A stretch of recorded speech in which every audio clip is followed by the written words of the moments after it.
Tampoc hi ha registrades dades de neu en un mes d'octubre. En tota la història és a Prades, al Baix Camp. Des d'aquesta matinada hi està nevant amb intensitat i això ha provocat alguns petits problemes. Rosa Serres, aquí tampoc és habitual que passi això en ple mes d'octubre. A la majoria de veïns aquesta nevada els ha agafat desprevinguts i és que aquí a Prades tampoc no s'havia registrat mai una nevada en ple mes d'octubre i encara menys una nevada d'aquesta magnitud.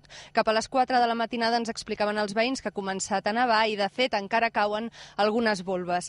Tot i la imatge bucòlica podríem dir que aquesta ha estat al territori una nevada bona perquè no ha generat gaires problemes, només algunes carreteres de trànsit que s'han hagut de tallar els camions, uns problemes que ja comencen a estar solucionats, i els escolars d'ESO d'aquí de Prades que havien de desplaçar-se a un altre poble per fer les classes i que no s'ha fet per precaució.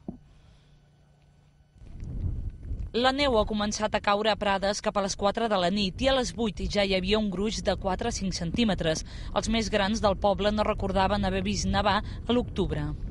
Jo l'1 sí, i el 3 de novembre, però aquest mes jo no me'n recordo.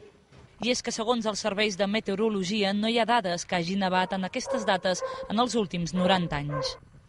Avui alguns no han pogut anar a treballar i d'altres han descobert per primer cop a la seva vida la neu. Y no hemos venido a vivir aquí, pues esperando la nieve, que es alucinante, y entonces pues ya...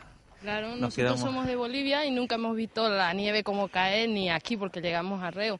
Pero ahora vemos nevar desde la mañana y a las 8 de la mañana a la calle, a jugar un rato.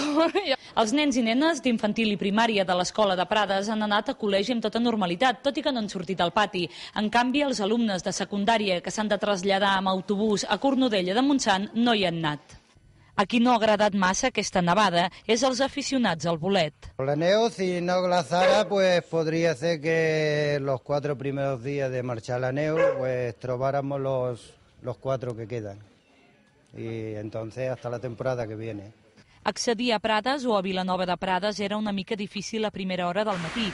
Els Mossos han restringit unes hores el pas de camions, però després de passar les màquines de treure neu, el pas per aquestes carreteres s'ha normalitzat. Núria Sabater, TV3, Prades. En alguns punts